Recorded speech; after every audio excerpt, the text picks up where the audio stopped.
and that had stuck. The river, the lifeblood of those who lived here, passed right through the heart of the McKenna ranch. Just the sight of it felt like home. This was where he'd left his heart. After 2 years of being away, he'd shaken off the dust of the places he'd been, this country calling him home like a migrating bird after a long winter. He'd felt an ache for the familiar, yearning for the rocky bluffs, the spring green of the grasslands, and of course, the river that ran through it. He'd passed the ranch sign 5 miles back, and still had another 10 miles to go to reach the ranch house. The McKenna ranch stretched as far as the eye could see, the county road cutting through the heart of it. His eyes were on the road ahead, but his thoughts were as dark as the shadows lurking in the trees. The deep ache in his chest wasn't just for the land or for what he'd lost here.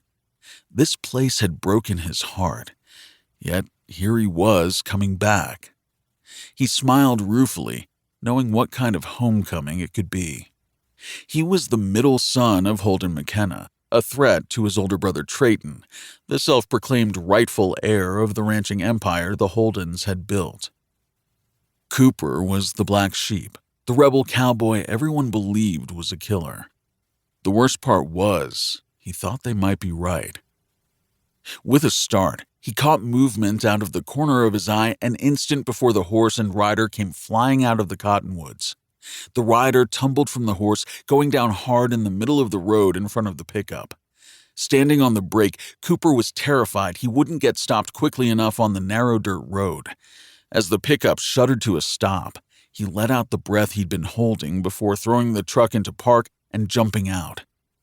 Rounding the front of the pickup, he was relieved to see that he hadn't hit the rider, who was lying on the ground just inches from his bumper, back to him.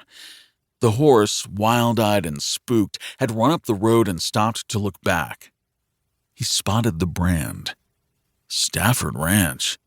What the hell was the rider doing on McKenna property with the bad blood between the families? "That was a nasty spill you took," he said as the rider groaned. He knelt down, not adding that it had been a dumbass thing to do, riding out of the woods like that onto the country road. Picking up the fallen cowboy's hat, he asked, "You all right?" He'd seen his share of cowboys hit the dirt, thrown from their horses for all kinds of reasons. He'd certainly had his share of unexpected dismounts. Cowboys usually just dusted themselves off, limped off to retrieve their horses, and were on their way again. Another groan. This one had hit the ground pretty hard and wasn't getting up. Cooper hoped he wasn't too badly injured. As he leaned over the cowboy, shock rocketed through him as he saw the rider's face. Oakley Stafford. He swore under his breath. He'd just assumed it was a cowboy who'd come busting out of the trees riding way too fast. He'd known Oakley and her older sister Tilly all of his life, even though their families had been feuding for years. So what the hell had she been doing riding a horse like that, let alone trespassing on the McKenna ranch? There was no need for trespassing signs.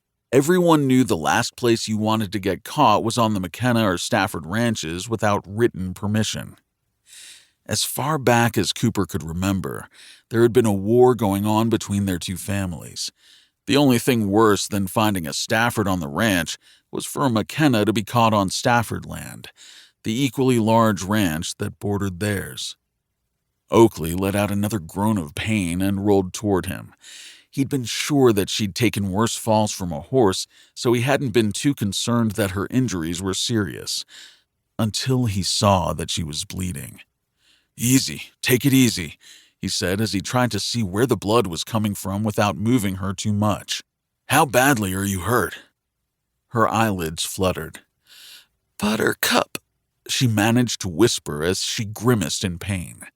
He assumed that must be her horse. "Buttercup's fine," he assured her. "Where are you injured?" "No." She tried to get up, letting out a cry before falling back in obvious agony. He realized she was hurt much worse than he'd originally thought. He couldn't tell where the blood was coming from, but it had soaked into the front side of her shirt on through to her denim jacket. All he could think was that she must have hit something in the road when she'd fallen.